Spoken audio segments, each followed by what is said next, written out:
عزیزان گرامی وقار، آج محرم الحرام کی 10ویں شب ہے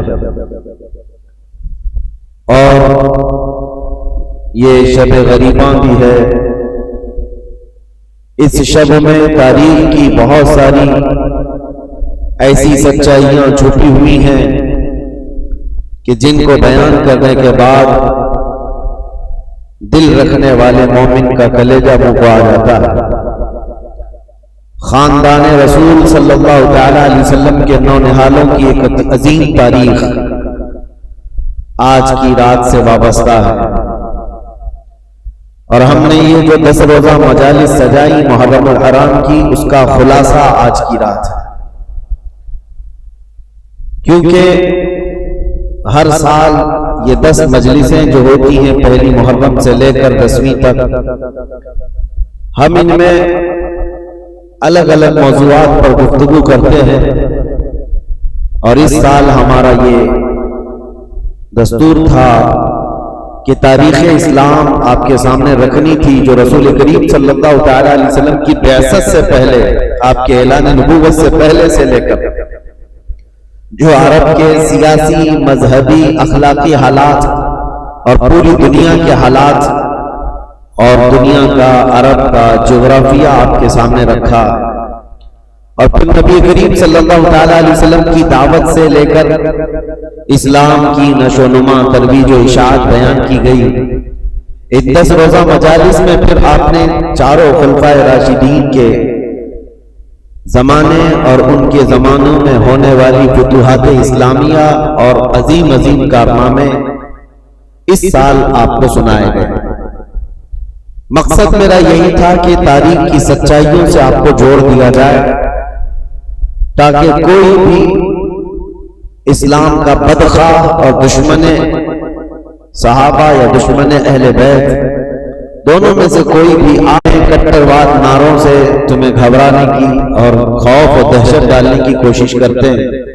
ہو سکتا ہے وہ بچے ڈر جائیں جن کو تاریخ یاد نہ ہو، اور جنہیں تاریخ یاد ہو تو ان کی زبان پر تو یہ شعر آنا چاہیے، ٹل نہ سکتے تھے جنگ میں اگر اڑ جاتے تھے، پاؤں شیروں کے بھی میدان سے اکھڑ جاتے تھے، حق سے سرکش ہوا کوئی تو بگڑ جاتے تھے، ارے تیغ کیا چیز ہے ہم توپ سے بھی لڑ جاتے تھے۔ ہمیں ان تمام چیزوں سے گھبرانے اور ڈرنے اور خوف کرنے کی ضرورت نہیں ہے۔ عزیزان گرامی اوقات، آج کے دن سے میں نے اعلان جیسے کیا تھا کہ اب تاریخ کو ہم آگے لے کر کے چلتے ہیں۔ امیر معاویہ کی خلافت کا دور، ان کے حکومت کا دور ختم ہوا 60 ہجری میں۔ اب زمام خلافت کس کے ہاتھ میں آئے، ایک بہت اختلافی مسئلہ تھا، کنٹروورشل تھا۔ صحابہ اس وقت تھے اور بڑے بڑے تابعین بھی موجود تھے، لیکن چونکہ آپ نے تاریخ سماعت کی ہے کہ حضرت عثمان غنی کے قتل کے بعد سے حالات کس قدر بدلتے چلے گئے تھے، اور حضرت علی کرم اللہ وجہہ الکریم کا زمانہ خلافت جو 5 سال 5.5 سال چلا، یہ آپسی اختلافات کی نظر ہو گیا، مسلمانوں کی آپس میں جنگیں ہونے لگی، اور اس میں بھاری نقصان ہوا۔ 2 جنگوں میں اگر آپ اندازہ کریں، ایک جنگ میں 12,000 لوگ قتل ہوئے اور دوسری جنگ میں 70,000 لوگ قتل ہوئے۔ مسلمانوں کی بہت بڑی تعداد کا نقصان ہوا اس میں، تو بہت برا بھلا کہتے ہیں کہ یہ ساری ذمہ داری امیر معاویہ کے سر جاتی ہے۔ اگر وہ خلیفہ نہ بناتے یزید کو تو نہ کربلا ہوتا، نہ امام حسین شہید ہوتے، نہ ہی اتنے برے حالات ہوتے۔ یہ ساری چیزوں کے ذمہ دار امیر معاویہ ہیں۔ یہ سوال ایسا گردش کرتا ہے کہ ہمارے بھی بھولے بھالے لوگوں کے دلوں میں یہ بات آتی ہے کہ امیر معاویہ کو نہیں کرنا چاہیے تھا، اپنے نالائق بیٹے کو خلیفہ کیسے مقرر کر دیا۔ پہلی چیز تو یہ ہے کہ کوئی ایک روایت بھی ایسی ثابت نہیں کہ جس میں امیر معاویہ یہ جان بوجھ کر کے کہ اس کا فسق و فجور، اس کی نالائقی ان کو معلوم تھی، اس کے باوجود بنایا، ایسی کوئی روایت نہیں۔ ان کے زمانے میں یا ان کے سامنے یزید کا فسق و فجور علل اعلان نہیں تھا، ورنہ تو وہ صحابی رسول ہیں، ان کے بارے میں اس طرح کا طعن و تشنیع کرنے سے صحابی رسول کے عدل پر اعتراض اٹھ جائے گا. ان کے علم میں یہ چیز نہیں تھی، پہلی بات تو یہ ہے. اور اگر سوال یہ ہو ان کے اوپر کہ اگر وہ نہ بناتے تو اتنا سارا معاملہ ہی نہیں ہوتا، تو سوال تو حضور پاک صلی اللہ تعالی علیہ وسلم کی ذات پر بھی تم کرنے لگ جاؤ گے. اعتراض کرنے والوں سے کہہ رہے ہیں کہ حضور صلی اللہ تعالی علیہ وسلم تو مخبر صادق ہیں، غیب کی خبریں جاننے والے رسول کریم صلی اللہ تعالی علیہ وسلم کو جبرائیل امین نے یہ امام حسین کے بچپن میں اطلاع دے دی تھی کہ ان کو آپ کی امت قتل کرے گی. یہ روایت تو سنیں نا، بچپن میں امام حسین کی شہادت کی خبر مشہور ہو گئی تھی. تو رسول کریم صلی اللہ تعالی علیہ وسلم کو یہ معلوم تھا کہ امام حسین شہید ہونے والے ہیں، تو کیا یہ نہیں معلوم ہوگا کہ کس کے ذریعے سے قتل ہونے والا؟ تو یزید کے ذریعے سے اگر امام حسین قتل ہونے والے معلوم ہیں حضور کو، تو حضور صلی اللہ تعالی علیہ وسلم امیر معاویہ کو بلا کے وصیت کر جاتے کہ اے معاویہ، جب تیرے گھر کوئی بیٹا پیدا ہو یزید، اس کو خلیفہ کبھی نہ بنانا ورنہ میرا نواسہ قتل ہو جائے گا. نبی کریم صلی اللہ تعالی علیہ وسلم نے امیر معاویہ کو اس طرح کی کوئی وصیت نہیں کی. تو اعتراض کرنے والے یہ بھی کر سکتے تھے یا یہ بھی کریں گے کہ رسول اللہ صلی اللہ تعالی علیہ وسلم نے وصیت نہیں کی معاویہ کو، جس کی وجہ سے کربلا جیسے حالات پیش آ گئے اور حسین اعظم کا قتل ہو گیا. بلکہ میں تو یہ کہوں گا جن کی عقل ٹھکانے پر نہیں ہے وہ تو یہ بھی اعتراض کریں گے اللہ کی ذات پر، اللہ نے یزید کو پیدا ہی کیوں کیا؟ کیا رب تعالیٰ نہیں جانتا تھا؟ اللہ رب العزت کے علم میں ہر شے ہے. معاملہ یہ ہے میرے عزیزوں، بہت سارے معاملات اگر تم کسی پرٹیکولر ایک ہی آدمی پر اعتراض کرو گے تو یہ حالات اور تقاضے کے مطابق نہیں ہے. بہت سارے معاملات ایسے ہیں جو اس روئے زمین پر صرف امتحان کے لیے لائے گئے ہیں. یہ دنیا دارالعمل ہے، یہ دنیا دارالامتحان ہے. یہاں ہر کوئی اپنا امتحان دینے آیا ہے، اور جو سوالات اس طرح کی گردش کرتے کچھ ان کی طرف سے کچھ ان کی طرف سے. آپ کو پتا ہے اللہ کا کروڑوں احسان ہے کہ رسول کریم صلی اللہ تعالی علیہ وسلم کی حدیث یاد کرو. حضور صلی اللہ علیہ وسلم نے حضرت علی سے فرمایا تھا کہ اے علی، ایک جماعت ایسی ہوگی جو تم سے محبت میں مبالغہ کرے گی، غلو کرے گی، اوور کرے گی اور گمراہ ہو کر دوزخ میں جائے. اور ایک جماعت ایسی ہوگی جو تم سے دشمنی کرے گی، نفرت کرے گی اور وہ بھی دوزخ میں جائے. بس وہ لوگ جنتی ہیں جو درمیان میں ہیں. حضرت علی رضی اللہ تعالیٰ عنہ کی اتنا برابر بھی توہین نہیں کرتے اور ان کی محبت میں عقیدت میں اتنا غلو نہیں کرتے کہ ان کو نبی کے درجے تک پہنچائے. اور اس جماعت کا نام اہل سنت و جماعت. اور الحمدللہ ہمیں اس بات کا فخر ہے کہ ہم مولا کائنات علی مرتضیٰ کی تعظیم کرتے ہیں، تقریب کرتے ہیں، لیکن نبوت کے درجے تک نہیں پہنچاتے. اب یہ معاملہ اور کچھ جماعت ایسی ہے جو حضرت علی کا ہمیشہ طعن و تشنیع کرتے رہتی ہے، گستاخیاں کرتی رہتی ہے. تو اے سنیو، تم فخر کرو، نہ تمہارا شمار اللہ نے کھٹملوں میں رکھا ہے نہ چوہوں میں رکھا. الحمدللہ یہ رسول پاک صلی اللہ تعالی علیہ وسلم کے ان شعروں میں ہمارا شمار ہے جو حق بولتے ہیں اور ہر حق پر قائم رہتے ہیں. ہوتا یہ ہے کہ ادھر سے بھی ادھر سے بھی فساد مچایا جاتا ہے. حضرت علی کے خلاف کچھ جماعتیں بولتی ہیں، حضرت امیر معاویہ کے خلاف کچھ جماعتیں بولتی ہیں. اب حضرت علی رضی اللہ تعالیٰ عنہ اور کربلا کے واقعات کے متعلق جو لوگوں کو پیٹ میں درد ہے اور یہ کہتے ہیں یہ مولانا لوگ بڑے بڑے واقعات سناتے ہیں، لمبی داستانیں سناتے ہیں، کربلا کے میدان میں یہ ہوا وہ ہوا. حسین اعظم کربلا کے میدان میں گئے تھے، ان کے سامنے ان کے بچے شہید ہو رہے تھے، کٹ رہے تھے. اور حسین کون ہے؟ رسول اللہ کے نواسے. حسین کون ہے؟ علی کے بیٹے. حسین کون ہے؟ فاطمہ کی جگر گوشت. ان کے ساتھ نسبتیں رضوان اللہ تعالی علیہ اجمعین. اتنے بڑے حسین اعظم اور صحابی رسول ہیں جس کے درجے کو کوئی غوث بھی نہیں پہنچ سکتا. یہ بات تو طے ہے. اب یہ سوال چوہوں کی طرف سے جو یہ کہتے ہیں کہ جب کربلا کے میدان میں وہ اپنے بچوں کو نہیں بچا سکے تو پھر کوئی غوث اور کوئی قطب کوئی ولی تمہارے پکارنے پر تمہاری مدد کیسے کر سکتے ہیں؟ تو ہمارا بھولا بھالا جوان جس کو پٹی پڑا دی جاتی ہے وہ سمجھتا ہاں کربلا کے میدان میں جب حسین اپنے بچوں کو نہیں بچا سکے تو پھر دوسرے ولی کیا بچائیں گے، اور کیوں ہم دوسرے اولیاء کو پکاریں گے مدد کے لیے؟ یہ اس طرح کے شوشے چھوڑے ہوئے ہیں۔ پہلے تو ان ظالموں کو یہ جواب دو، حسین اعظم رضی اللہ تعالیٰ عنہ کو کربلا کے میدان میں جان بچانے کے لیے نہیں بھیجا گیا تھا، بلکہ اپنی جان دے کر اسلام بچانے بھیجا گیا تھا۔ وہ وہاں جان بچانے نہیں گئے تھے، بلکہ اپنی جان کی قربانی دے کر اسلام بچانے گئے تھے۔ اگر وہ کوشش فرماتے یقیناً پورا دریا فرات ان کے قدموں پر موجے مار رہا ہوتا۔ حقیقت بات ہے میرے عزیزوں، وہ دارالامتحان میں تھے، امتحان کے وقت وہ امت کو ایک عظیم درس دینے گئے ہوئے تھے۔ اس سے یہ ثابت نہیں ہوتا کہ وہ مدد نہیں کر سکتے، یہ مدد نہیں کر سکتے۔ ہم بغداد شریف میں تھے اور واپس آئے زیارت کی، ایک صاحب سے ہماری ملاقات ہوئی، انہوں نے کہا اچھا مولانا بغداد سے جا کر آ رہے ہیں، آپ کی جماعت تو غوث پاک کہتی ہے۔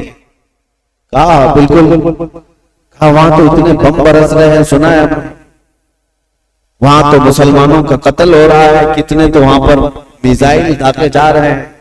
کہا ہاں سنا ہے، ہو بھی رہا ہے، حقیقت ہے، ہم دیکھ کر کے بھی آئے۔ کہا تو پھر غوث کیا کر رہے ہیں آپ کی؟ کیا ان کو بغداد والوں سے محبت نہیں ہے؟ میں نے ان سے سوال کیا، غوث پاک کو بغداد والوں سے جتنی محبت نہیں ہوگی، اس سے کروڑوں درجے اللہ کو مومنوں سے محبت ہے۔ میں پوچھا اللہ کیا کر رہا ہے؟ یہ ولی کا مقام بعد میں ہے، اللہ کیا کر رہا ہے؟ کیا اللہ تعالیٰ کو ان مومنوں سے محبت نہیں ہے؟ نادانوں، اگر یہی سوال کرنا ہو تو پھر بدر میں، احد میں، خندق میں، ہر جگہ سوال یہ کرنا پڑ جائے گا کہ رب تعالیٰ نے مومن جماعت کی نصرت کیوں نہیں کی؟ جب دارالامتحان میں ہوتا ہے کوئی امتحان کے میدان میں تو یہ نہیں دیکھا جاتا کہ اس کی جان بچ رہی ہے یا کون بچا رہا ہے، بلکہ یہ دیکھا جاتا ہے کہ اس کے قدم کتنے مضبوط ہیں۔ استقامت کا امتحان ہوتا ہے۔ بہرحال سوالات بہت، اعتراضات بہت، اور ہمارا وقت اس میں ختم ہونا چلے جائے۔ ہم تاریخ کی طرف آتے ہیں۔ معاویہ بن ابی سفیان رضی اللہ تعالیٰ عنہ، ان کے انتقال کے بعد یزید تخت خلافت پر بیٹھ گئے، جبکہ بڑے صحابہ کی منظوری نہیں تھی، اتفاق نہیں تھا۔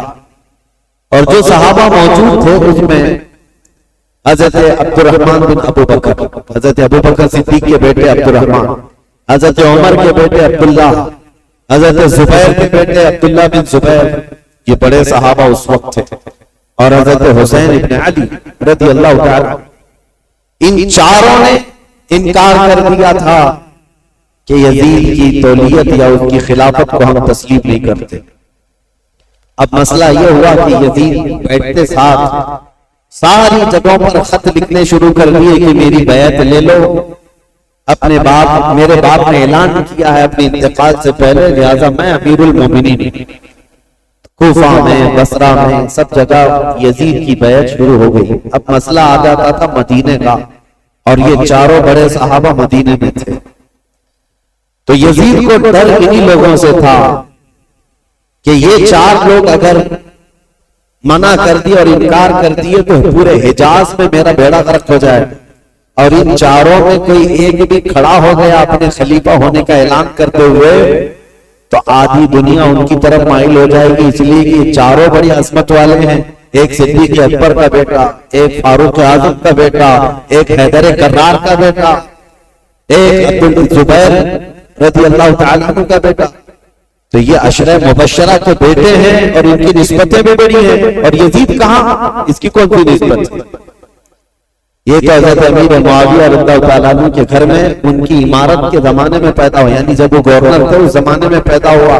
ان چاروں صحابہ سے عمر میں بھی چھوٹا، اور عمل کا تو دور دور تک کوئی واسطہ ہی، کیونکہ تاریخ میں یہ ساری چیزیں محفوظ ہیں آج بھی۔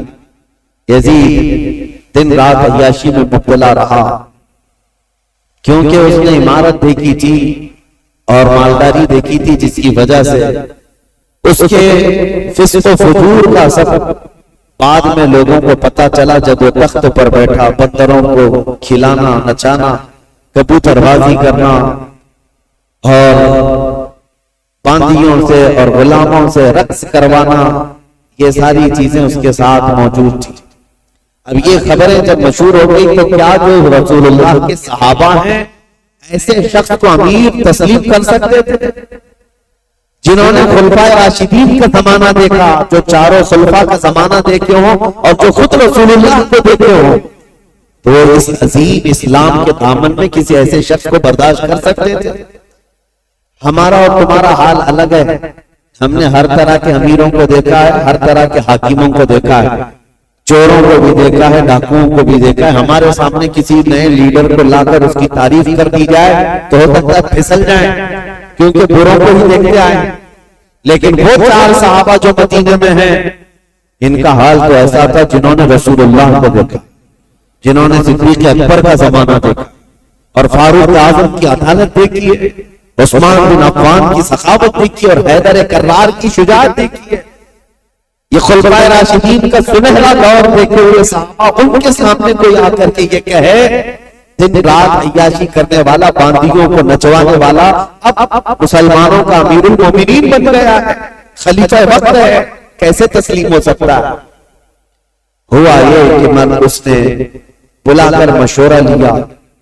مدینے میں اس وقت جو گورنر تھے ولید بن عقبہ، ولید بن عقبہ کو اس نے ایک خط لکھا اور کہا یہ جو بڑے لوگ موجود ہیں مدینے میں ان کو بلاؤ، عبد الرحمن بن ابو بکر، عبداللہ بن عمر،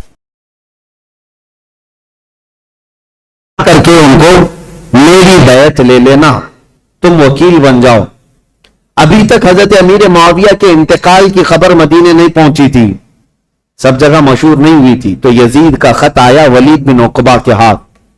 ولید بن عقبہ ایک نرم دل آدمی تھا، لیکن پڑھتے ہی خط کو کانپنے لگ گیا، کہا یہ تو بہت بڑا کام ہے میرے سر پر جو ڈالا گیا ہے، یزید کو تو یہ لوگ تسلیم کر ہی نہیں سکتے، کیا کیا جائے؟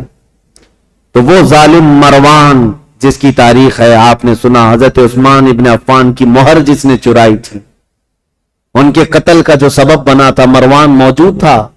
اس سے ولید بن عقبہ نے مشورہ کیا کہ کیا کرنا چاہیے، کہا چاروں کو بلاؤ اور ان کے سامنے یہ مسئلہ رکھو، کہو کہ امیر معاویہ کا انتقال ہوا اور وہ اپنے انتقال سے پہلے اعلان کر کے جا چکے ہیں، ان کا بیٹا خلیفہ ہے، لہذا تمہیں یہ بات ماننی پڑے گی اور بیعت کر لو، اگر وہ یہاں پر نہیں مانتے تو ان کا قتل کر دو۔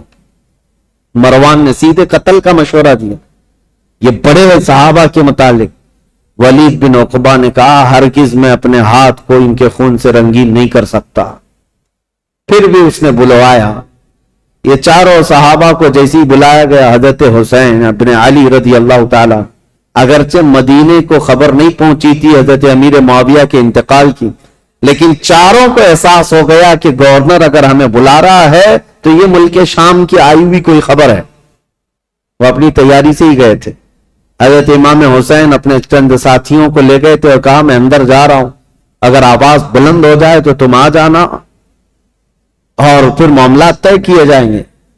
حضرت حسین، حضرت عبداللہ بن زبیر، عبد الرحمن بن ابو بکر اور حضرت عبداللہ بن عمر، یہ چاروں دارالحکومت میں آئے، گورنر ہاؤس میں، اور اس وقت ولید بن عقبہ موجود تھا اور مروان بھی موجود تھا۔ اس نے خط پڑھ کر کے سنایا یزید کا خط آیا ہے اور وہ خلافت کا حقدار تھا، اس لیے امیر معاویہ نے اس کے خلیفہ ہونے کا اعلان کر دیا، لہذا میں اس کا وکیل ہوں، یزید امیر المومنین کی طرف سے میں تم سے بیعت لیتا ہوں۔ حضرت عبد الرحمن بن ابو بکر وہ موجود تھے، اور یہ دونوں صحابہ عبداللہ بن زبیر، عبداللہ بن عمر، یہ کھڑے ہو گئے، کہا ہمیں ایک دن کی مہلت دے دو، ایک دن کی مہلت دے دو۔ وہ نکلے، حضرت امام حسین کو اس نے پکڑ لیا، کہا کیونکہ اسے پتا تھا کہ اب یہاں مضبوط خلافت کا کوئی دعوے دار ہے تو حضرت علی کے بیٹے ہو سکتے ہیں، کیونکہ ان کی طرف پوری دنیا مائل تھی. حضرت امام حسین سے پوچھا تو حضرت امام حسین نے کہا سب سے پہلی بات تو یہ ہے کہ ہم جیسوں کو یہ زیب نہیں دیتا کہ یزید جیسا شخص خلافت کے تخت پر بیٹھ جائے. ہمیں یہ زیب نہیں دیتا کہ ایسی کوئی خبر بھی ہم سنیں، کیونکہ یہ تخت خلافت کسی بادشاہ کا نہیں، یہ رسول اللہ کی نیابت کا ہے. رسول کریم صلی اللہ تعالی علیہ وسلم کی سنتیں جس کے اندر نہیں، وہ ان کی نیابت کیا کر سکتا ہے؟ تو ولید بن عقبہ نے کہا معاملہ گرم ہو جائے گا، حسین تو تیار نہیں. پھر کہا نہیں، آپ کو تو بیعت کرنا ہوگا. حضرت امام حسین نے کہا میں اس طرح چھپ کر بیعت کرنے والا نہیں، جب سارے مدینے والے سب لوگ بیعت کریں گے تب میں بھی علل اعلان آؤں گا، سب کے ساتھ آؤں گا. آج مجھے جانے دو.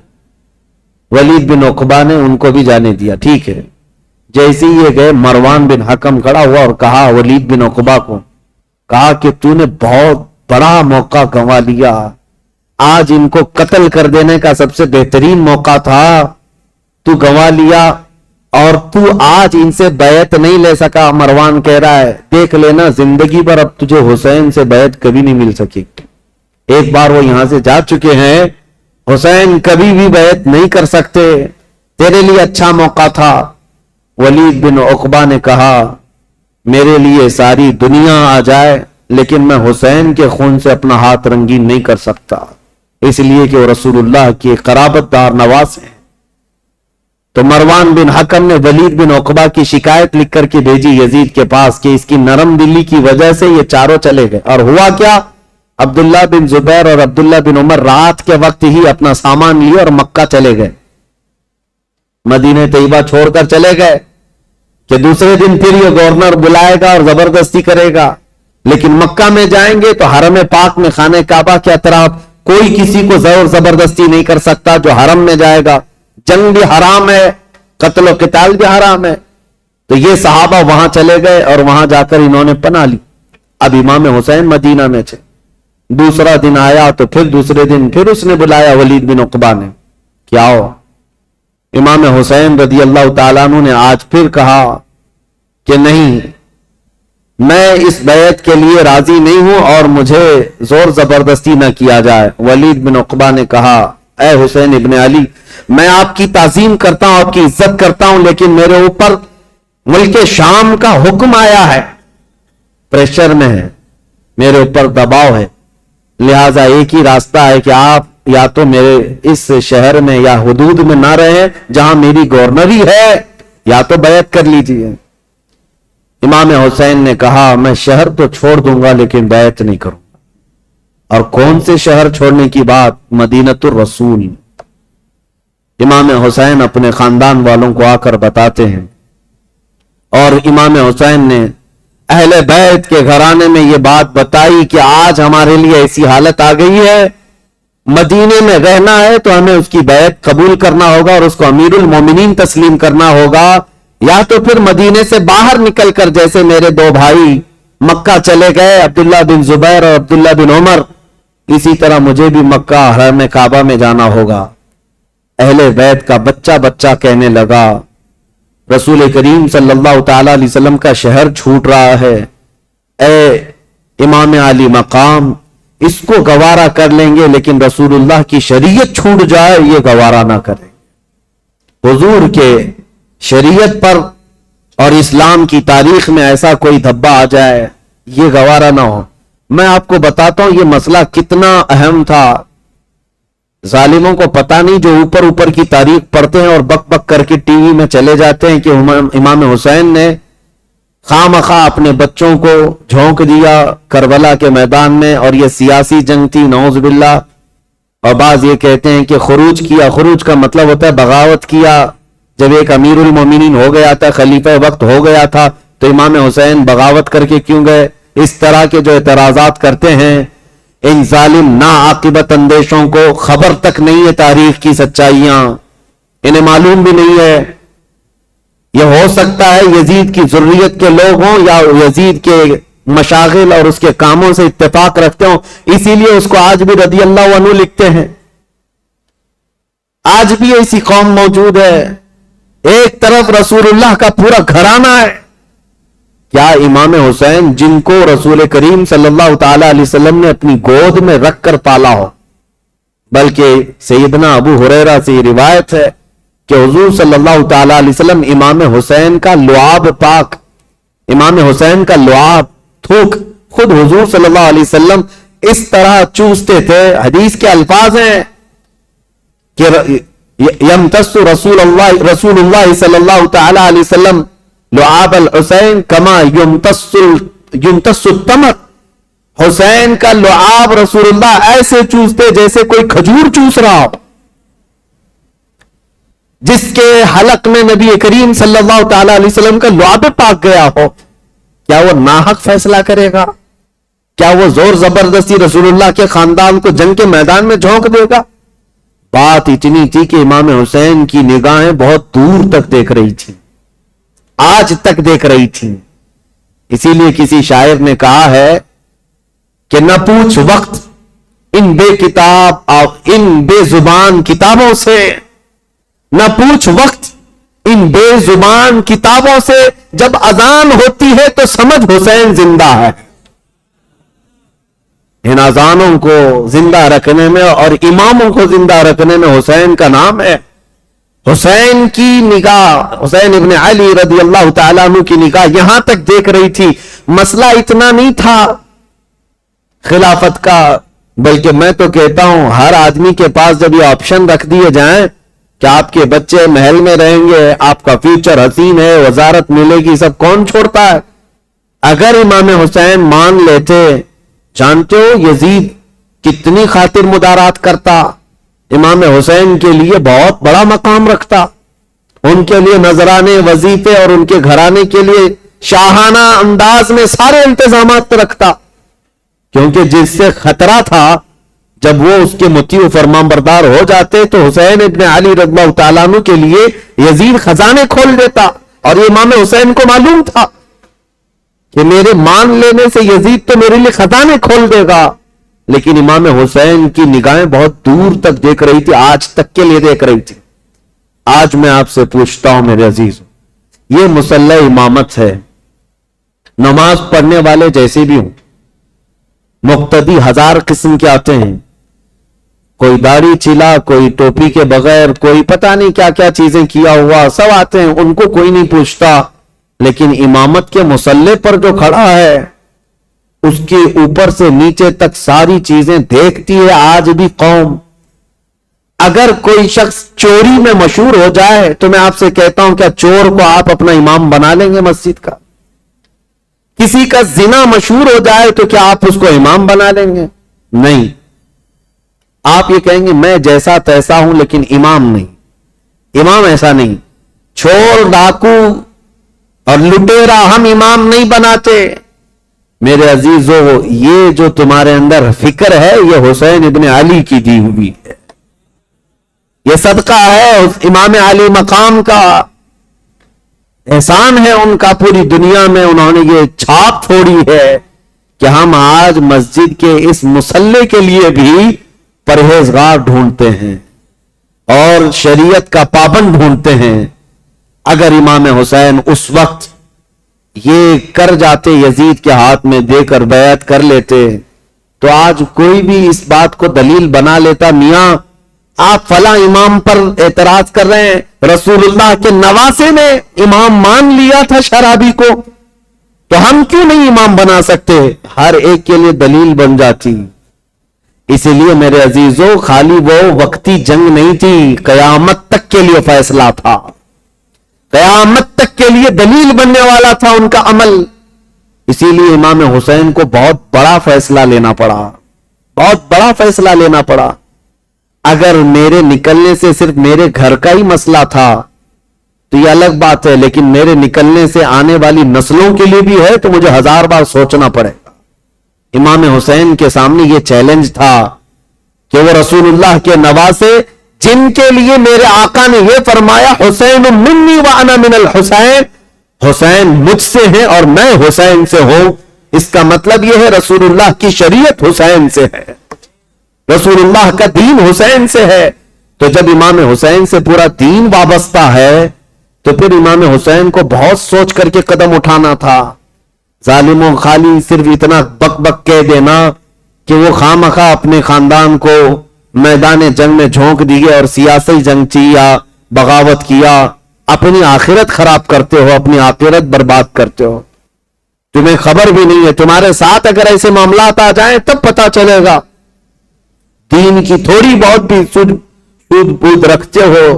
بوجھ رکھتے ہو تو ایسی حرکت کبھی نہیں کر سکتے. اب امام حسین گھر والوں کو آ کر بتاتے ہیں. گھر والے تیار ہوئے، ٹھیک ہے مدینہ رسول چھوڑ کر جائیں. اور وہ رات بھی آ گئی جب رسول اللہ کا یہ عظیم نواسہ مدینے سے رخصت ہو رہا ہے، جہاں ان کی پیدائش ہوئی. 4 ہجری شعبان المعظم کا مہینہ تھا جب امام حسین مدینے میں پیدا ہوئے تھے. اس دن رسول کریم صلی اللہ تعالی علیہ وسلم کو اتنی خوشی ہوئی تھی. اور پتہ ہے آپ کی ولادت سے پہلے حضور کی چچی ام الفضل حضرت عباس کی بیوی حضرت ام الفضل یہ آئی تھی، خواب دیکھ کر کے ڈر کر کے آئی اور کہا یا رسول اللہ صلی اللہ علیہ وسلم میں ایک بہت ہی عجیب خواب دیکھ کر کے آئی ہوں، مجھے ڈر ہے. کہا کیا دیکھی ہو؟ کہا بیان کرنے سے مجھے ڈر لگتا ہے. کہا بتائیں تو صحیح خواب کیا ہے؟ تو چچی ام الفضل نے کہا تھا میں نے کل خواب میں دیکھا آپ کے جسم کا ایک ٹکڑا کٹ گیا اور میری گود بھی گرا ہے.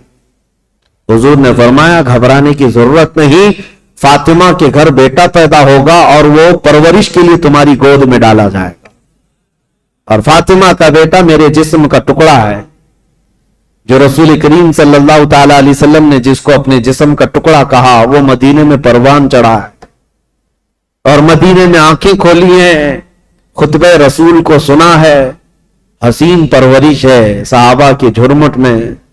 ماں فاطمہ الزہرا اور باپ حیدر کرار، نانا رسولوں کا سردار. اس عظیم جوان کو میدان میں اترنے کے لیے اب جو وقت آیا وہ عجیب اتفاق تھا کہ اپنا شہر چھوڑنا ہوا. امام حسین کہتے ہیں میرے نانا نے یہ فرمایا تھا کہ ہر نبی اس جگہ دفن ہوتا ہے جو جگہ اسے سب سے زیادہ محبوب ہوتی، لہذا سید الانبیاء جہاں دفن ہے تو مدینہ ان کو سب سے زیادہ محبوب ہے. لیکن عجیب اتفاق ہے اے حسین، رسول کا جو سب سے محبوب علاقہ ہے وہ مجھ سے چھوٹا چلا جا رہا ہے. امام حسین اپنے خاندان کو لے کر حضور صلی اللہ علیہ وسلم کے روضے پر آئے اور آتے ساتھ رو پڑے.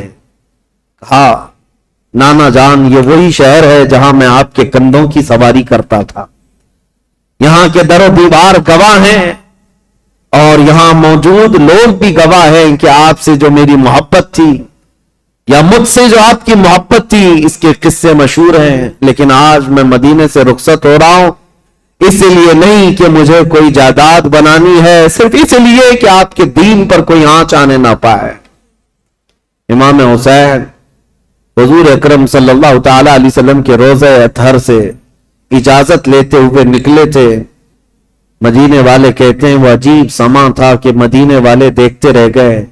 اہل بیت کا قافلہ جب نکل رہا تھا اس میں حضرت امام حسین کے بھتیجے، بیٹے، بیٹیاں، بہن اور کئی لوگ شامل تھے. یہ قافلہ بعد میں بڑھتا چلا گیا لیکن مدینے سے نکلنے والے قافلے میں اتنے تھے. اور پھر امام حسین اپنی والدہ ماجدہ سیدہ کائنات فاطمہ الزہرا کی قبر کے پاس آئے اور بے اختیار رو پڑے. اپنی ماں کو آخری مرتبہ سلام کہہ رہے تھے. مدینے والے کہتے ہیں کہ حسین کا جانا ہم نے دیکھا تھا، حسین واپس مدینے کبھی نہ آئے. اور مدینے والے روکتے رہے کہ ہم آپ کی بیعت بھی کریں گے اور آپ کی حمایت بھی کریں گے، آپ مدینے سے نہ جائیں. کئی لوگ آپ کے جبے کو تھام کر پکڑے ہوئے تھے. کہا ہم آپ کو چلتا پھرتا دیکھتے ہیں تو رسول اللہ کی یاد آتی، ہم آپ کو یہاں محسوس کرتے ہیں تو ہمیں نبی پاک کی خوشبوئیں محسوس ہوتی ہیں. آپ اگر مدینہ خالی کر کے جائیں تو ہمیں بتائیں رسول اللہ کے گھر میں اب بچا کون؟ آپ کے بھائی شہید ہو چکے امام حسن، آپ کے باپ بھی نہیں ہیں.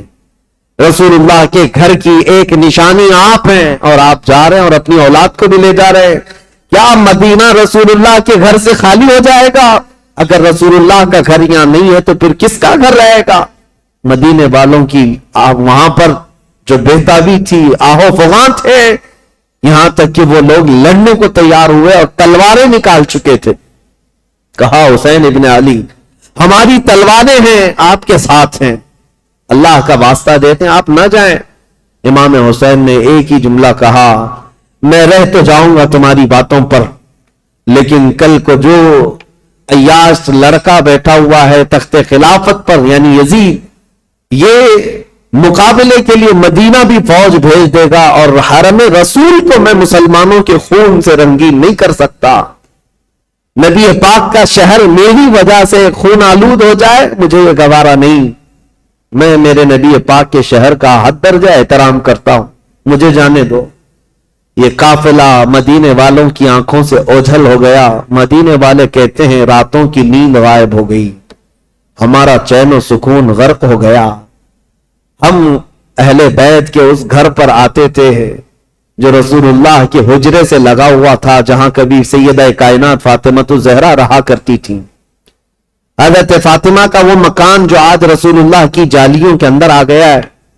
اہل مدینہ کہتے ہیں اس گھر کے اطراف ہم گھومتے تھے، اس لیے کہ ہمیں پتہ ہے اس گھر کی تاریخ کہ حضور اگر اس گھر کے اندر بیٹھے ہوتے اور قرآن اترنا ہوتا تو جبرائیل دروازے پر کھڑے ہو کر پہلے اجازت لیتے پھر گھر میں آتے تھے. دوسری جگہوں پر جبرائیل امین براہ راست حضور پر وحی لے کر آتے تھے، آیتیں لے کر آتے. لیکن جب فاطمہ الزہرا کے گھر میں حضور ہوتے تھے تو جبرائیل اجازت لے کر آتے تھے. اہل مدینہ کہتے ہیں وہ گھر خالی ہو چکا تھا، اس گھر کے اندر اب کوئی نہیں تھا. اہل بیت نبوت کا یہ گھرانہ، رسول اللہ کا یہ خاندان سب چل پڑا تھا. مدینے والے کہتے بھی تھے کہ کیسا وقت آ گیا کہ آج نبی پاک نے جس مدینے کو عظمت کا بلند مقام دے دیا، اس مدینے میں ان کے ہی گھر کے لوگ رہنے کے لیے آج پریشان کیے جا رہے ہیں، ستائے جا رہے ہیں اور یہاں سے ہجرت کرنے پر مجبور کیے گئے. امام حسین ابن علی رضی اللہ تعالیٰ اپنے خاندان سمیت نکل کر کے مکہ مکرمہ پہنچے. شعبان المعظم کا مہینہ تھا، تقریباً 4 تاریخ تھی جو حضرت امام حسین کی پیدائش کی تاریخ. جب تقریباً 4 شعبان کی تاریخ 4 شعبان کو مکہ مکرمہ میں داخل ہوئے، مکہ والوں نے شاندار استقبال کیا. عبداللہ بن زبیر بھی وہاں تھے، عبداللہ بن عمر بھی وہاں تھے. انہوں نے کہا حسین ابن علی آپ آ گئے مدینے سے سلامتی کے ساتھ، اہلاً و سہلاً مرحبا، آپ کے لیے مبارکبادی ہو. ولید بن عقبہ سے، مروان بن حکم سے، یزید سے آپ نے جان بچا لی، اب امن و امان میں آپ رہیں. مکہ مکرمہ میں یہ خاندان نبوت اہل بیت کا گھرانہ خوشحالی کے ساتھ رہ رہا تھا. لیکن برا ہو ان کوفی شیعوں کا. شیعان علی ایک جماعت ہے جو بعد میں چل کر شیعہ کہتے ہیں نا، شیعہ کا مطلب حمایتی. حضرت علی رضی اللہ تعالیٰ عنہ کے حمایتیوں کی ایک جماعت تھی، شیعان علی ان کو کہا جاتا تھا، جو کوفہ میں رہتے تھے، برسوں سے حضرت علی کے زمانے سے تھے، کیونکہ حضرت علی نے بھی دارالخلافہ کوفہ کو بنایا تھا.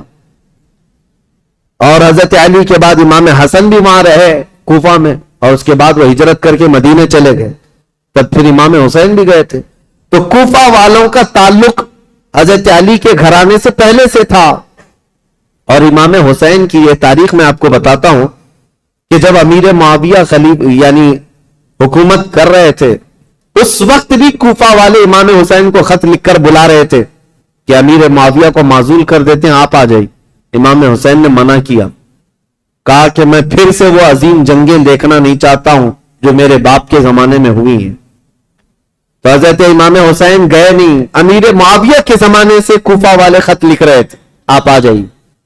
آپ جب امیر معاویہ کا انتقال ہو گیا اور یزید تخت خلافت پر بیٹھ گیا تو کوفہ والوں نے ایک میٹنگ کی.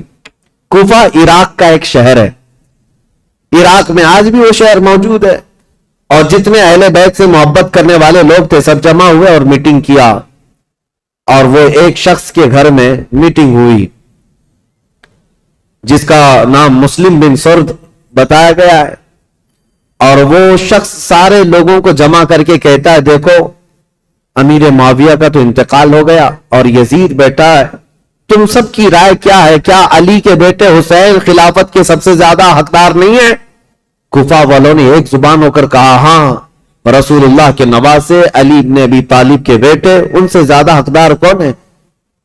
تو ان لوگوں نے کہا کہ ہم نے یہ سنا ہے کہ امام حسین نے بھی یزید کی بیعت کو قبول کرنے سے منع کر دیا اور وہ مدینہ چھوڑ کر مکہ جا چکے ہیں، اے لوگوں تمہارا کیا خیال ہے ہم حسین ابن علی کو یہاں بلا نہ لیں؟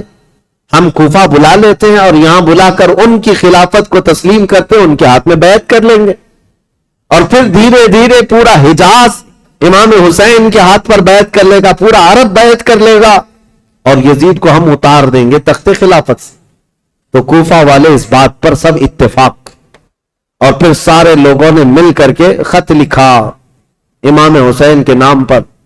عبداللہ بن صبح حمدانی نام سے ایک شخص تھا، اس کے ہاتھ میں خط دے کر بھیجے جس میں کوفہ کے بڑے رئیس اور ذمہ دار جو لوگ تھے، وہاں کے جو سردار تھے، ان کی دستخطیں تھیں، ان کی مہریں لگی ہوئی تھیں۔ یہ خط رمضان کی 10 تاریخ کو آیا، کہاں؟ مکہ مکرمہ میں۔ مکہ مکرمہ میں امام حسین کے پاس یہ خط آیا تو امام حسین نے دیکھا، اس میں یہ لکھا ہوا تھا، کوفہ والوں نے لکھا تھا، اللہ کی حمد و ثنا کے بعد، حضور کی صلاۃ و سلام کے بعد کہا امیر معاویہ کا انتقال ہو گیا اور ان کے بعد یزید جیسا فاسق و فاجر شخص بیٹا ہے، لہذا ہم اس کی امارت اور اس کی خلافت کو نہیں تسلیم کرتے۔ اے علی کے بیٹے حسین، آپ تشریف لے آئیں، ہمارے سر پر کوئی امام نہیں ہے، آپ تشریف لائیں، ہم آپ کے ہاتھ پر بیعت کرتے ہیں۔ یہ خط کا مضمون تھا۔ امام حسین رضی اللہ تعالیٰ عنہ نے یہ حرم کعبہ میں اس خط کو پڑھا، اس کے بعد لوگوں سے پوچھا، اب سنیے، کوئی ایک شخص نے بھی اس بات پر رضامندی کا اظہار نہیں کیا۔ جو بڑے صحابہ تھے انہوں نے کہا کوفہ والوں کی بات پر کبھی یقین نہیں کیا جا سکتا، یہ غدار لوگ ہیں، دھوکہ دے دیتے ہیں، یہ غدار لوگ ہیں، دھوکہ دیتے ہیں۔ آپ کے باپ کو بھی کوفہ میں شہید کیا گیا، آپ کے بھائی کو بھی شہید کیا گیا ہے، اب آپ وہاں کیوں جانا چاہتے ہیں؟ مت جائیں، مکہ آپ کے لیے امن و امان کے ساتھ۔ حضرت امام حسین نے ان خطوط کو نظر انداز کر دیا، لیکن 2-3 دن کے بعد تقریباً 53 یا 55 لوگ کوفہ سے چل کر کے مکہ مکرمہ آئے، اور طواف کعبہ کے بعد سب امام حسین کے پاس نظر و نیاز لے کر کے آئے، اور اس کے بعد پھر خطوط لے کر آئے، کوفہ والوں کے حالات بتائے۔ امام حسین نے دوبارہ صحابہ سے مشورہ کیا کہ کیا کرنا چاہیے، تب پھر صحابہ نے وہی بات کی، کوفہ والے غدار قسم کے لوگ ہیں، طبیعت کے اندر ان کے استقامت نہیں، کسی ایک بات پر جمتے نہیں ہیں، آپ مت جائیں۔ دوسری مرتبہ بھی امام حسین صبر کر کے رہ گئے۔ رمضان کا مہینہ ختم ہونے کو آیا، تقریباً خطوط کا سلسلہ جاری رہا، اتنے کہ 10,000 کے قریب لوگوں نے امام حسین کو دعوت دی، اور اخیر میں یہ دعوت دی کہ اے حسین ابن علی، کل قیامت کے دن اگر اللہ تعالی ہم سے یہ سوال کر لے کہ فاسق و فاجر معاویہ کے بیٹے سے تم نے بیعت کیسے کی، اس کو امیر کیسے بنایا، تو ہم اللہ کی بارگاہ میں قیامت میں یہ جواب دیں گے کہ اے رب العالمین، ہم نے تو رسول اللہ کے نواسے کو بلایا تھا مگر انہوں نے انکار کیا، تو ہمارے پاس کوئی چارہ نہیں تھا، اس لیے ہم نے یزید کی بیعت کر لی۔ یہ تو ایموشنل بلیک میلنگ ہے۔ بہت سارے لوگ آج ہمیں یوں بولتے ہیں، پروگرام کی تاریخ دے دیجئے نہیں تو پورا علاقہ دیوبندی ہو جائے، پروگرام کی تاریخ دے دیجئے نہیں تو یہاں ایسا ہو جائے۔ میرے عزیزو، تمہارے ذمے بھی تو کچھ ہے، تمہارے ذمے بھی تو کوئی چیزیں ہیں۔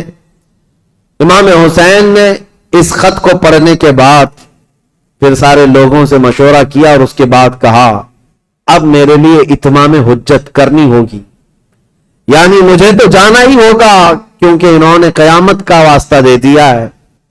تو 1000 لوگوں نے مکہ مکرمہ میں آپ کو روکنے کی کوشش کی، آپ نہ رکے، حتیٰ کہ ذی الحجہ کا مہینہ ہے، حج کے لیے سارے قافلے مکہ آ رہے ہیں، مکہ مکرمہ آ رہے ہیں، اور امام حسین یہاں سے نکلنے پر تلے ہوئے ہیں۔ لیکن اس سے پہلے امام حسین رمضان سے لے کر ذی الحجہ تک یہ بحث مباحثہ ہوتا رہا، اور عام بات نہیں ہے، عام بحث و مباحثہ نہیں ہے۔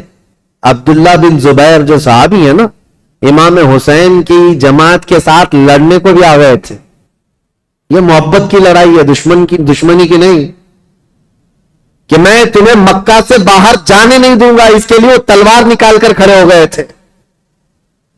یہ بھی لڑائی قریب تھی، مکہ کی مکرمہ سے نہ جانے دیں گے، کیونکہ عبداللہ بن زبیر جانتے تھے کہ کوفہ والے ان کا کیا کریں گے۔ تو پھر امام حسین رمضان کے بعد بھی رک گئے۔ جب امام حسین اصرار کرنے لگے بار بار، تو چند صحابہ آئے اور ان سے مشورتاً یہ کہا کہ اگر آپ کو جانا ہی ہے اور کوفہ والوں کے بارے میں آپ یہ کہہ رہے ہیں کہ یہ ہزاروں لوگ بیعت قبول کرنے کو تیار ہیں، تو آپ نہ جاتے ہوئے پہلے اپنے خاندان کے کسی معتمد شخص کو وکیل بنا کر بھیجیں، اور وہ جا کر کے براہ راست حالات دیکھے گا اور وہ خبر دے گا، تب آپ جائیے۔ ان کے خطوں کے بھروسے پر مت جائیے، ان کے خط اور ان کے بولیوں پر مت جائیے۔ تو امام حسین نے اس مشورے کو تسلیم کر لیا۔ پھر اپنے بھائی مسلم بن عقیل کو، چچیرے بھائی تھے، حضرت مسلم بن عقیل جو ہے یہ حضرت امام حسین کے چچیرے بھائی، حضرت عقیل حضرت علی کے سگے بھائی۔ تو مسلم بن عقیل سے آپ بڑی محبت رکھتے تھے اور معتمد بھی تھے امام حسین کے، بلایا اور کہا کہ بھائی تم جاؤ کوفہ اور میری جانب سے وہاں لوگوں سے بیعت لے لینا وکیل بن کر، اور حالات دیکھ کر کے مجھے خبر کر دینا۔ یہ تاریخ ہے۔ ایک طرف یزید ساری جگہوں پر اپنے سخت گیر حکام کو نافذ کر چکا ہے، بہت جلاد قسم کے گورنروں کو بٹھایا ہوا ہے، اور ایک طرف امام حسین رضی اللہ تعالیٰ عنہ اور ان کے حامیوں کا ایک طریقے سے معاملہ چل رہا تھا، خلافت کو لے کر کے یہ باتیں چلی رہی تھی۔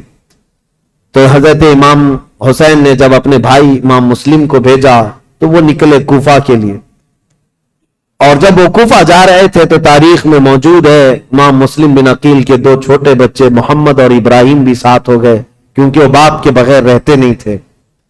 امام مسلم بن عقیل اپنے دو بچوں کے ساتھ کوفہ کے لیے روانہ ہوئے۔ جیسے ہی کوفہ میں آئے، کوفہ والے جوق در جوق امام مسلم کا استقبال کرتے ہیں، اور اتنی بڑی تعداد میں استقبال کیا کہ تقریباً ایک ہی رات میں 12,000 لوگ آپ کے ہاتھ پر بیعت کیے۔ 12,000 لوگ امام مسلم بن عقیل کے ہاتھ پر امام حسین کا وکیل سمجھ کر بیعت کیا، اور جدھر دیکھو ادھر اہل بیت کا نعرہ، محبت علی کا نعرہ، امام حسین کی امارت اور خلافت کا نعرہ، ماحول رنگا رنگ ہے کوفہ کا۔ امام مسلم بن عقیل سیدھے مختار بن عبید ایک شخص ہے اس کے گھر جا کر قیام کرتے ہیں۔ مختار بن عبید وہاں سردار کی حیثیت رکھتا تھا، اور اس نے سارے لوگوں کو یہیں پر جمع کیا تھا، اور ساری باتیں یہیں سے چل رہی تھی۔ امام مسلم بن عقیل جیسے ہی گئے تو کوفہ کے اس وقت جو گورنر تھے وہ نعمان بن بشیر ایک صحابی رسول تھے، یزید کی طرف سے وہ گورنر تھے، نرم دل تھے اور نہایت ہی عجز و انکساری والے، تواضع والے انسان تھے۔ ان کو جب یہ بتایا گیا کہ امام مسلم بن عقیل کوفہ میں آئے ہیں اور لوگ جوق در جوق ان کے ہاتھ پر بیعت کر رہے ہیں، امام حسین کی بیعت لے رہے ہیں، تو انہوں نے دوسرے دن خطبہ دیا تھا اور کہا تھا کہ اے کوفہ والو، مجھے ڈر ہے یزید کو یہ خبر پہنچے گی تو وہ تم سب سے سختی کرے گا، اور پھر کوفہ والوں کی جان و مال خطرے میں ہوں گے۔ تو وہاں پر ایک شخص بیٹھا ہوا تھا جو یزید کا چمچا تھا، اس نے نعمان بن بشیر سے کہا آپ تو بڑے کمزور آدمی ہیں، مسلم بن عقیل کو بلا کر مار ڈالو، ختم کر دو، قتل کر دو، معاملہ ہی ختم ہو جائے گا۔ نعمان بن بشیر صحابی ہیں، کہتے ہیں اے ظالم تو کس انداز سے مجھے مشورہ دے رہا ہے؟ کہا تب تو پھر آپ کمزور لوگوں میں، ذلیل لوگوں میں، عزت والے لوگوں میں نہیں ہیں۔ انہوں نے نعمان بن بشیر نے ایک تاریخی جملہ کہا تھا، مجھے ایسی ذلت گوارا ہے جس میں رب کی عزت ہے، رب کی رضا ہے، اور مجھے ایسی عزت گوارا نہیں جس میں رب کی ناراضی ہو اور کسی کا خون میرے ہاتھ سے رنگا ہو۔ عزیزان، میرا ہاتھ کسی کے خون سے رنگا ہوا ہو حضرت نعمان بن بشیر اتر گئے اور یزیدی جو وہاں موجود تھے حامی، انہوں نے خط لکھ کر کے یزید کو پہنچا دیا کہ دیکھو یہاں پر تو مسلم بن عقیل آئے ہیں اور حسین نے خلافت کا دعویٰ کر ہی دیا ہے، جس کا تمہیں خطرہ تھا وہ خطرہ آ گیا، اور کوفہ والے جوک در جوک بیعت کر رہے ہیں۔ یزید کو کب یہ بات ہضم ہوتی؟ وہ تو کب سے تیاری کر رہا تھا، بلکہ اس کے باپ حضرت امیر معاویہ بھی اس کے تخت خلافت پر بیٹھنے کے لیے تیاریاں کیے ہوئے تھے، کئی لوگوں سے بات چیت کیے ہوئے تھے، حالات سازگار نہیں ہوئے تب تو ان کا انتقال ہو ہی گیا۔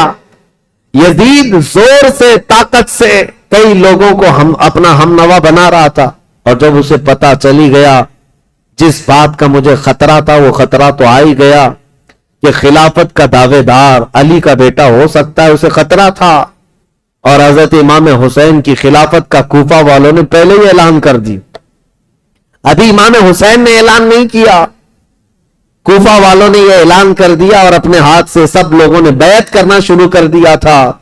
ایک بات یاد رکھو میرے عزیزوں، اپنے اندر اللہ کے نبی صلی اللہ علیہ وسلم کی محبت ایسی بساؤ کہ ظالم جو خواب دیکھتا رہتا ہے نا ڈر کے مارے، وہ خواب کبھی نہ کبھی سچا ہو ہی جاتا ہے۔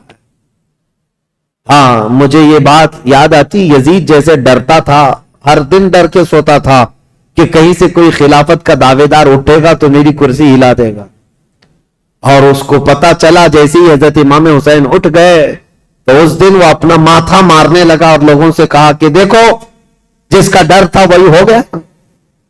ایسے ہی آج کے یزیدیوں کو بھی یہ خبر ستاتی رہتی ہے ہمارے ملک کے، اور پاکھنڈی بولتے بھی رہتے ہیں 2029 میں ہندوستان کا پردھان منتری مسلمان بن جائے گا۔ یہ ہماری بات نہیں ہے، یہ ڈر کے مارے دیکھے ہوئے خواب ہیں، یہ ڈراؤنے خواب ہیں جو پریشان کرتے ہیں، اور انشاءاللہ العزیز کوئی حسین کا غلام بیدار ہوگا اور پورے ہند کو ایک میدان میں لا کر کھڑا بھی کرے گا انشاءاللہ۔ ہاں اس قوم کو زندہ ہو لینے دو، پھر ہر قوم کہے گی حسین ہمارے ہیں انشاءاللہ۔ حضرت امام حسین کی طرف سے امام مسلم بن عقیل نے بیعت لینی شروع کی تو یہاں کوفہ پورا کا پورا ان کے دامن میں آ گیا۔ روزانہ ایک ایک گھر پر دعوت ہے امام مسلم بن عقیل کو، ارے وہ چلنے تک نہیں دیتے، ان کے شہزادوں کو سواریاں بنا لیتے، ان کے شہزادوں کو اپنی سواریوں پر بٹھا لیتے، اپنے کندھوں کو سواری بنا دیتے، اس طرح کی محبت پیش کرتے رہے۔ اور پھر امام مسلم بن عقیل نے امام حسین کو خط لکھا کہ حالات بہت اچھے ہیں، کوفہ والے پورے ایک آواز ہو کر آپ کی خلافت کا اعلان کر رہے ہیں، آپ کو جلدی تشریف لانا چاہیے اور آپ کی خلافت کا اعلان ہونا چاہیے۔ امام مسلم بن عقیل نے خط لکھ کر بھیجا، جس کام کے لیے آپ کو بھیجا گیا تھا وہ کام تو آپ نے کیا، عینی گواہ بھی تھے، آنکھوں سے دیکھا ہوا حال بیان کر دیا۔ اب امام حسین کے پاس جب یہ خط آیا تو اب مجھے بتاؤ، مکہ والے جو صحابہ امام حسین کو روک رہے تھے مت جاؤ مت جاؤ، امام حسین نے کہا تمہارے مشورے پر میں اپنے بھائی کو بھیجا، میرے بھائی نے بھی وہی خبر دی جو کوفہ والے اپنے خطوں میں لکھ کر کے بھیج رہے تھے، میرے بھائی پر تو مجھے اعتماد ہے، انہوں نے جو دیکھا وہ سچ بتایا۔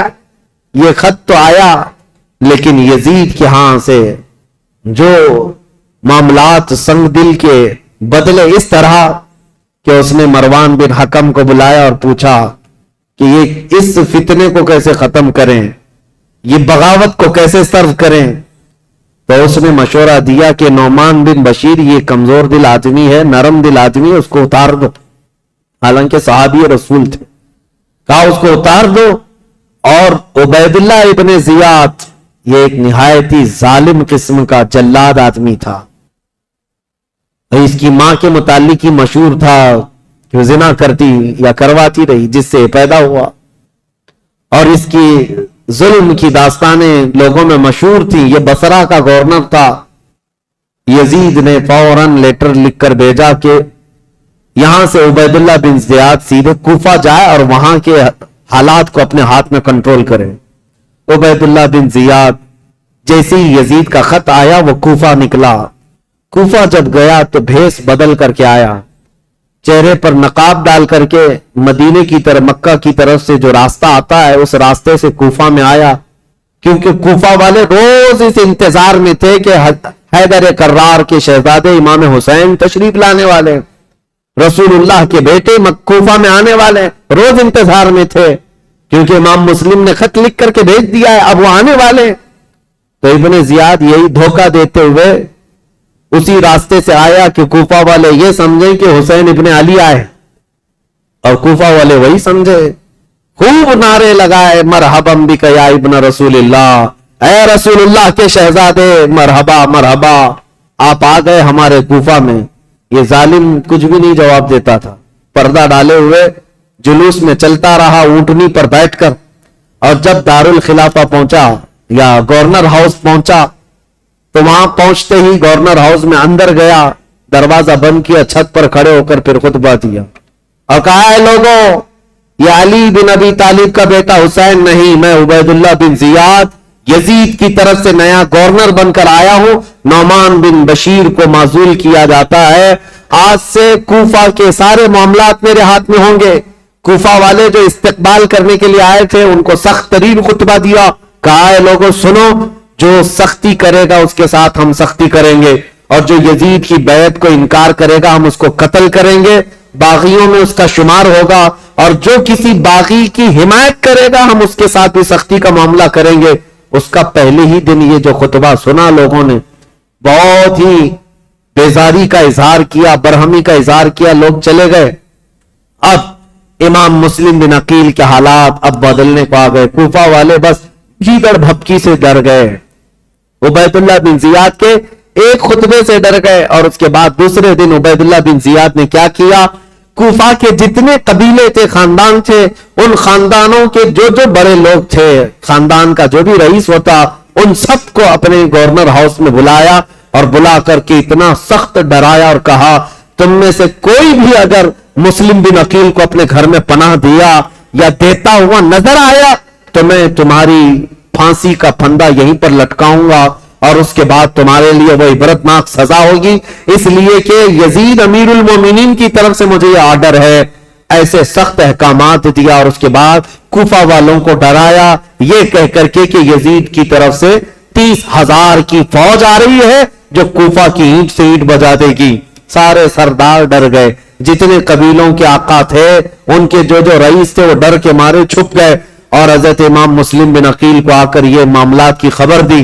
امام مسلم بن عقیل جس گھر میں تھے، عبید اللہ مختار بن عبید جس کے گھر میں تھے، وہاں سے آپ ہجرت کر گئے، وہاں سے نکل گئے کہ یہاں رہنا اچھا نہیں، تو وہاں سے نکل کر کے ایک بہت ہی عمر دراز صحابی تھے کوفہ میں، ہانی بن عروہ، ان کے گھر گئے۔ یہ محب اہل بیت تھے، خاندان نبوت کے چاہنے والے تھے۔ امام مسلم بن عقیل ان کے گھر جاتے ہیں، ہانی بن عروہ نے ان کا استقبال کیا اور اپنے گھر کے ایک کمرے کے اندر ان کو چھپا دیا، رازداری کے ساتھ امام مسلم بن عقیل اور ان کے شہزادوں کو اپنے گھر میں رکھا، اور جتنے اہل بیت سے لوگ محبت کرتے تھے صرف ان کو معلوم تھا کہ امام مسلم بن عقیل ہانی بن عروہ کے گھر میں، اور اس کے باوجود امام مسلم بن عقیل ہانی بن عروہ کے گھر میں رہ کر بھی کوفہ والوں کو بلاتے رہے، جو اب تک 60,000 کی تعداد میں پہنچے تھے بیعت کرنے والے۔ اب ان لوگوں میں اب چھانٹنا شروع کیا کہ ابھی بچے کتنے ہیں۔ ہانی بن عروہ کے گھر میں جب آپ خفیہ لوگوں سے ملاقات کرتے تھے اس وقت بھی 18,000 لوگ ابھی بھی امام مسلم بن عقیل کے ساتھ تھے۔ آ کر کے انہوں نے اپنے ساتھ ہونے کا اظہار کیا۔ امام مسلم بن عقیل نے کہا کہ اب بھی حالات صحیح ہیں، کچھ بدلے تو کیا ہوا، کچھ تو موجود ہے، امام حسین کو آنا چاہیے۔ دوسرا خط بھی انہوں نے لکھا کہ حالات قابو میں آنے کے لائق ہیں، آپ تشریف لائیں۔ دوسرا خط بھی گیا امام حسین کو، لیکن اب امام مسلم بن عقیل کی تلاش شروع کر دیا عبید اللہ بن زیاد۔ یہ ہر جگہ لوگوں سے پوچھنے لگ گیا کہ مسلم بن عقیل جو آئے ہیں حسین کی طرف سے وکیل بن کر، وہ کس کے گھر میں چھپے ہوئے، کوئی بتانے کو تیار نہیں تھا۔ اب عبید اللہ بن زیاد نے ایک غلام کو پیسہ دے کر کے بھیجا، 3,000 درہم یا دینار، کہا کہ تو جا کر کے کسی نہ کسی طرح سے تلاش کر کے معلوم کر کہ مسلم بن عقیل کہاں چھپے۔ اب وہ روزانہ گھومتا تھا، اور جو اہل بیت سے محبت کرنے والے ہیں وہ جانتا تھا، تو ایک مسلم بن اوسجہ اسدی رضی اللہ تعالیٰ عنہ محب اہل بیت تھے، مسجد میں عبادت میں رہتے، ان کے پاس گیا یہ غلام جس کا نام معقل تھا، یہ گیا اور کہا جا کر کے مجھے مسلم بن عقیل سے ملنا ہے. تو مسلم بن اوسجہ اسدی یہ کہتے ہیں تو مجھ سے کیوں پوچھ رہا ہے، مسجد میں اور بھی بہت سارے لوگ ہیں. تو یہ غلام کہتا ہے آپ تو جانتے ہیں حالات خراب ہے، میں اہل بیت کا کٹر حامی ہوں، محب ہوں، میں کچھ نظر اور نیاز لے کر کے آیا ہوں امام مسلم بن عقیل کو دینے کے لیے. وہ ہمارے شہر کوفہ میں غریب ہیں، لوگوں نے ان کو پریشان کر رکھا ہے. تو حضرت مسلم بن اوسجہ اسدی سمجھ گئے کہ یہ محب اہل بیت ہے، اس کو پکڑ کر ہانی بن عروہ کے گھر لے گئے. آؤ میں تجھے ملاتا ہوں. حضرت ہانی بن عروہ کے گھر یہ معقل غلام گیا تو دیکھا حضرت مسلم بن عقیل اور ان کے دونوں شہزادے گھر کے اندر ایک کمرے کے اندر موجود ہیں، اور جتنے اہل بیت سے محبت کرنے والے راستار لوگ تھے وہ آتے تھے، ملتے تھے، جاتے تھے. انہی میں یہ معقل غلام بھی گیا، جا کر 3000 درہم نظر میں رکھا اور اس کے بعد رو دھو کر کے ان کے سامنے محبت کا اظہار کیا اور کہا میں محب اہل بیت ہوں، مجھے آنے کی اجازت ہو. تو اس کو آنے کی روزانہ اجازت ملی. دن بھر ان کے حجرے میں بیٹھا رہتا، کتنے لوگ کوفہ سے ان سے ملنے آ رہے ہیں، کون کون کیا کیا باتیں کر رہا ہے سب سنتا، اور رات میں جا کر عبید اللہ بن زیاد کو ساری رپورٹ دیتا، ساری جاسوسی کرتا تھا. اس زمانے کا وہ مشہور ٹپر جو یہاں پر بھی بہت سارے لوگ اس طرح کے، اس لیے مجھے یہ کہنا پڑ رہا ہے یہ سب سے برا کام ہے جس پر اللہ اور اس کے رسول کی لعنت ہوئی ہے. میرے آقا صلی اللہ تعالیٰ علیہ وسلم نے ان کے لیے جہنم کی بشارت دی ہے جو مسلمانوں کی جاسوسی کرتے ہیں یا مسلمانوں کی خبریں کفار و مشرکین کو پہنچاتے ہیں. ان کو منافقین میں شمار کیا گیا ہے، منافقین میں شمار کیا گیا ہے. حضور اکرم صلی اللہ تعالیٰ علیہ وسلم اس قدر ناراض تھے، اس قدر ناراض صرف ایک صحابی کی بارے میں. بیچ میں بات آئی ہے، عرض کرتا ہوں توبہ کریں میرے عزیزوں. میں ممبئی کے ایک علاقہ جہاں گھنی آبادی ہے مسلمانوں کی، نام نہیں ذکر کر رہا ہوں کیونکہ ریکارڈ ہوتا ہے اور ہر جگہ چیزیں پہنچتی ہیں. ایک گھنی آبادی کا علاقہ ہے، وہاں جانے کے بعد ایک حاجی صاحب ہے، ان سے ملاقات ہوئی تو وہ لوگوں کے کاروبار پوچھ رہے تھے. تو اس میں انہوں نے کہا کہ یہاں کے اکثر مسلمانوں کا جو کاروبار ہے وہ ٹپ دینا ہے، پولیس کو ٹپ دینا ہے، اسی پر ان کی روزی روٹی چلتی ہے. اور کچھ جو ہے جھوٹے فرضی کاغذات پر فلیٹوں کی خرید و فروخت کرتے ہیں، ٹوپی ڈالتے ہیں، یہی کاروبار ہے. نعوذ باللہ من ذالک. ان باتوں میں ہماری قوم کو سب سے زیادہ بدنام کیا گیا ہے یا ہوگا. 500 روپے 1000 روپے کے لیے کیا کوئی اپنی قوم بیچ دے گا؟ کوئی اپنی قوم بیچ دے گا؟ میرے عزیزوں تم ہرگز یہ مت سمجھنا کہ تمہاری خبریں دینے سے تم ان کے سامنے عزیز بن جاؤ گے. وہ ایسے کتے ہیں کہ ایک شکار کے بعد دوسرا شکار تم ہی ہوگے، تمہارا ہی نمبر ہو. اور میں جو بات عرض کر رہا تھا حدیث، وہ عرض کر کے آگے بڑھتا ہوں. ایک صحابی حضرت ابو لبابہ، یہودیوں کے متعلق حضور نے رات میں میٹنگ کی تھی کہ ان کے ساتھ کیا کرنا ہے. سارے صحابہ کا اتفاق ہو گیا تھا. یہودی چونکہ دھوکہ دیے تھے مدینے والوں کو، میٹنگ میں بات پاس ہو گئی کہ کیا کرنا ہے. لیکن حضور نے رات میں یہ کہا تھا کہ کوئی بھی اس بات کی خبر باہر نہیں پہنچائے گا، یہ رسول اللہ کا راز ہے. لیکن حضرت ابو لبابہ صحابی یہ باہر جا رہے تھے، یہودیوں نے انہیں پکڑ لیا. پرانی دوستی تھی، بچپن کی دوستی تھی. کہا ابو لبابہ سنا ہے رسول اللہ نے کچھ میٹنگ کی ہے ہمارے بارے میں، کیا مشورہ ہوا ہے؟ کہا نہیں بتاؤں گا، ہرگز نہیں بتاؤں گا، اللہ کے رسول کا راز ہے. تو ان پر پریشر ڈالنے لگے، پرانی دوستی کا واسطہ دیتے ہوئے، بچپن کی دوستی، کچھ تو بتاؤ، اچھا اشارہ تو بتاؤ. میرے عزیز آج تو جان بوجھ کر کے پورا اپنا پروفیشنل اور اپنا کاروبار بنائے ہوئے لوگ ہیں. وہ تو حضرت ابو لبابہ غلطی سے ان کے ہاتھوں لگ گئے تو انہوں نے اشارے سے صرف یوں کہا تھا کہ تمہارا ہو جائے گا کام ہونے. اور یہودی راتوں رات پورا مدینہ خالی کر کے بھاگ گئے. دوسرے دن حضور کو خبر ہوئی، حضور نے بلایا، پوچھا کہ کس نے خبر کی ہمارے رات کی بات کو. تو حضرت ابو لبابہ کہتے ہیں کھڑا ہو گیا، کیونکہ پتا ہے نہ بھی بتاتا تو مخبر صادق صلی اللہ علیہ وسلم کو ہر بات کی خبر ہے. حضرت ابو لبابہ کھڑے ہو گئے، کہا یا رسول اللہ یہ جرم میرا ہے، لیکن میں نے جان بوجھ کر کے آپ کا راز افشا نہیں کیا اور نہ ہی مسلمانوں کی کوئی بات جان بوجھ کر یہودیوں کو بتایا. میں تو راستے پہ جا رہا تھا اور اچانک ان کے ہتھے چڑھ گیا. انہوں نے مجھے بچپن کی دوستی یاد دلائی اور بہت زیادہ دباؤ ڈالا. میں نے اشارہ کیا تھا بس. جانتے ہو اس بات پر میرے آقا نے کیا فرمایا؟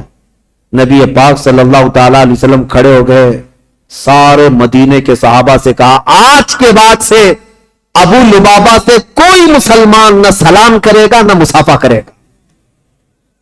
حضور پاک نے فرمایا مکمل طور پر ابو لبابہ کا بائیکاٹ کرو, کوئی سلام بھی نہیں کرے گا, مصافحہ بھی نہیں کرے گا. حضرت ابو لبابہ کے متعلق اتنا سخت حکم حضور نے فرمایا. اور آج بھی مدینہ طیبہ مسجد نبوی جاؤ گے, وہاں ستونوں میں, مسجد کے اندر جو ستون ہے نا, ان ستونوں میں ایک ستون حضرت ابو لبابہ کے نام سے ہے. ابو لبابہ نے کیا کیا, اپنی بیوی کو بلایا اور کہا اب میں جینے کے قابل نہیں ہوں, مجھے اس کمبے سے باندھ دینا جب تک میری توبہ قبول نہ ہو. ان کو رسی سے ان کی بیوی باندھ کر چلی جاتی.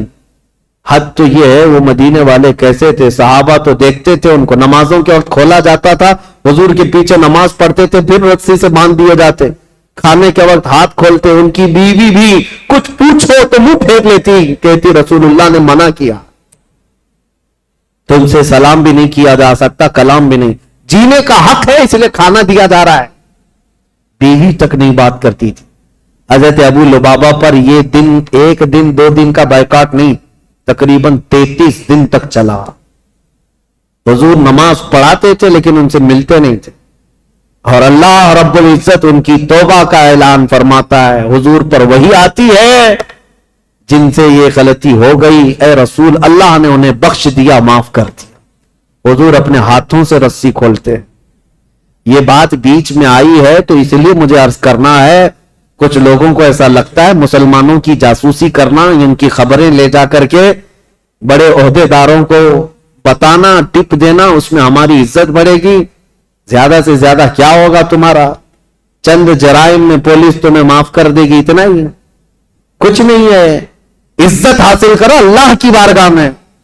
ہونا تو یہ چاہیے کہ اپنی قوم اور اپنی جماعت کے متعلق پہلے تو حالات ایسے ہوتے تھے کہ ہمارے بڑے, ہمارے بزرگ بتاتے ہیں کہ دوسروں کو ہماری جماعت کیا ہمارے محلے میں آنے سے پہلے اجازت لینی پڑتی تھی. اتحاد ہوتا, یونٹی ہوتی. آج ہر کوئی ایک دوسرے کے پیچھے پڑا ہوا ہے, اس کی جاسوسی وہ کرے, اس کی جاسوسی یہ کرے, جاسوسی میں پوری زندگی گزر جا رہی. قیامت کے دن اللہ کی بارگاہ میں کیا کہو گے؟ اور قرآن کا 26ویں پارے کی یہ آیت بھی یاد رکھو. اللہ نے فرمایا اجتنبوا کثیرا من الظن, اللہ فرماتا ولا تجسسوا, لوگوں کی جاسوسی مت کرو.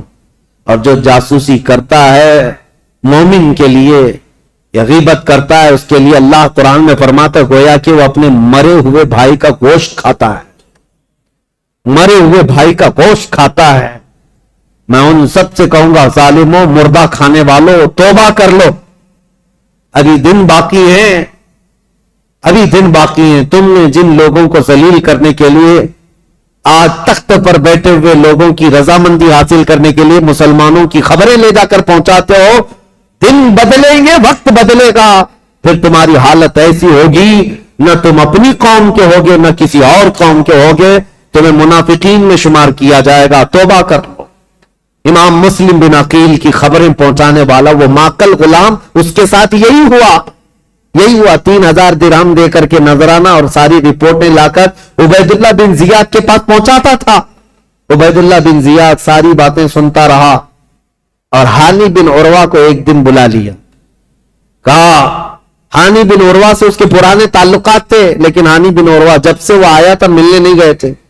بلایا اچانک گورنر ہاؤس پہ, کہا کیا بات ہے ہانی بن عروہ, ہم سے ملاقات نہیں کر رہے ہو؟ کہا میں بیمار تھا اس لیے نہیں آیا. کہا بیمار نہیں, تم تو فتنوں میں مبتلا ہو, امیر المومنین کے خلاف فتنہ کرنے کا گھر کو اڈا بنا رکھا ہے. مسلم بن عقیل کو تم سہارا دیے ہوئے ہو, روزانہ پلاننگ کرتے ہو اپنے گھر میں, اور خلافت کے خلاف لوگوں کو بغاوت پر ابھار رہے ہو. حضرت ہانی بن عروہ نے کہا ایسا تو نہیں کر رہا میں. تو اس نے وہ غلام کو سامنے پیش کیا, کہا اس کو پہچانتے ہو؟ کہا ہاں, یہ تو محب اہل بیت ہے.